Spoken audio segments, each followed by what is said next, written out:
Hola, buenas tardes. Mi nombre es Diego Caleb. Le haré unas pequeñas preguntas y espero me pueda responderlas. ¿Cuál es su nombre? Yo soy la doctora Maricruz Castro Ricalde. Ok, gracias. La primera pregunta dice, ¿deberían los migrantes quedarse en sus países de origen? Bueno, desde el momento en que son migrantes, ya no se quedaron en sus países de origen, ¿no? Exacto. Ya estamos hablando de que hubo un desplazamiento, sino más bien la pregunta sería, ¿deberían los ciudadanos permanecer en sus países de origen? Yo creo que no, la respuesta no debe ser un imperativo, es decir, sí, deben quedarse en su país de origen. ¿Por qué razón? Porque eso implica que eh, y si yo quiero tener una experiencia cuando yo voy al extranjero, a una estancia larga, ¿no estoy migrando también? Cuando yo me estoy yendo a estudiar, ¿no estoy migrando para estudiar? Cuando me ofrecen un trabajo, ¿no estoy migrando para trabajar? Entonces, más bien de lo que estamos hablando es de una migración indocumentada, el problema que nos preocupa porque en general la migración es un impulso humano natural.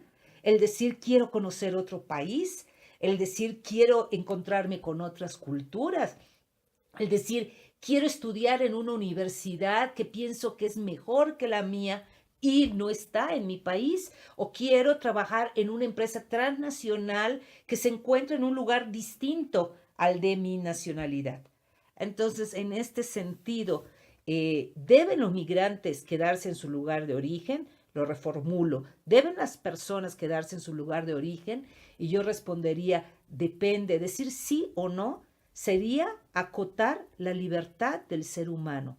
Cada persona debe decidir si quiere o no quiere desplazarse geográficamente. Ok.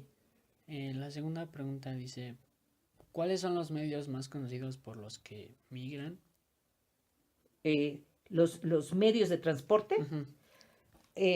hay distintos tipos de posibilidades de transporte y dependiendo de qué tipo de migración.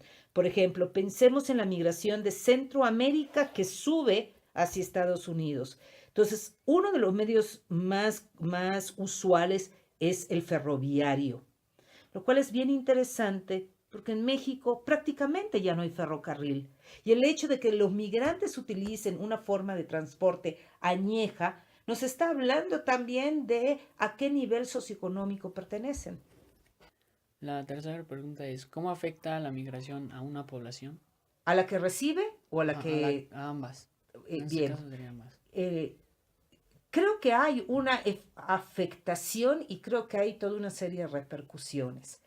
Comienzo con las repercusiones familiares.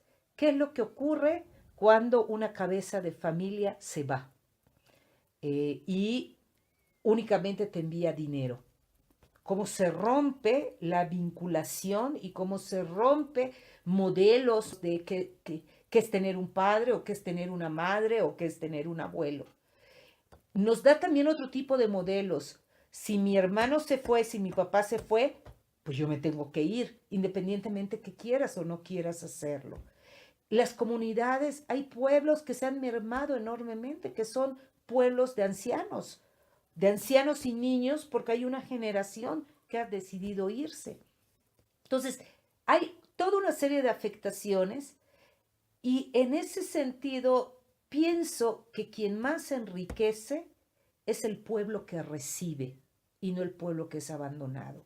Es decir, pensemos en Chicago, pensemos en Los Ángeles, pensemos en San Antonio, es decir, estos sitios, entre comillas, naturales de la migración.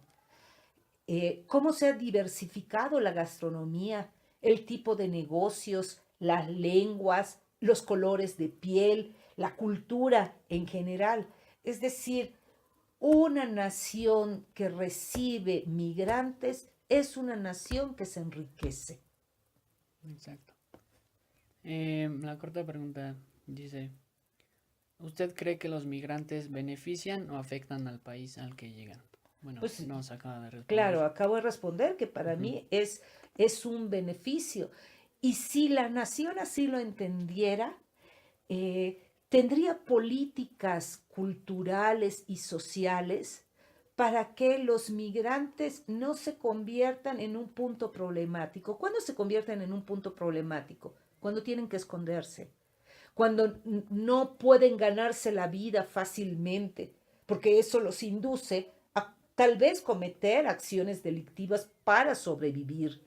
En cambio, si hubiera canales a través de los cuales pudieran trabajar sin trabas, la cuestión de la delincuencia me parece que disminuiría muchísimo.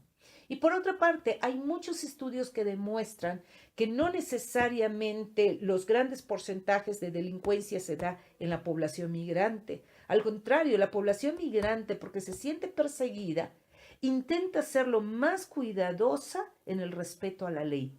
Porque el momento en el que quebranta la ley, sabe que es sujeto de deportación inmediata. Entonces, son aspectos en los que creo que debemos reflexionar. Y por otra parte, tampoco se trata de idealizar. Un migrante es un ser humano cualquiera que va a tener celos y le va a pegar a la esposa, que ha recibido una educación y va a maltratar a sus hijos, o se va a emborrachar, o una madre que va a engañar a su marido. Pero esto ocurriría siendo migrante o no siendo migrante. Es decir, tiene que ver con una educación, tiene que ver con una cultura y una visión de mundo en donde la condición de la migración no necesariamente está relacionada con la comisión de delitos. Ok.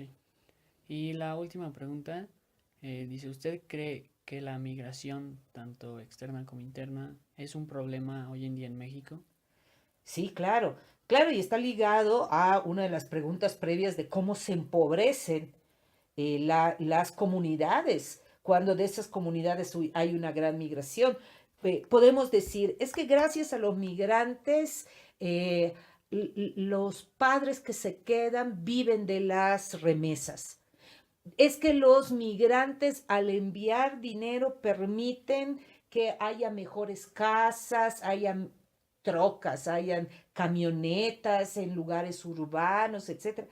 Pero al mismo tiempo se crea una especie de vacío, uno, de dependencia económica. Los padres dependen de lo que los hijos les envíen, en lugar de preguntarnos por qué se va la gente, en lugar de crear oportunidades de empleo, de educación, de crecimiento, de cultura, para que sea motivante vivir en el campo, sea motivante vivir en las ciudades, sea motivante quedarte en tu país. O sea, si tú tienes una universidad megatop en tu país, no necesariamente vas a pensar en irte a estudiar a Nueva York o a Berkeley.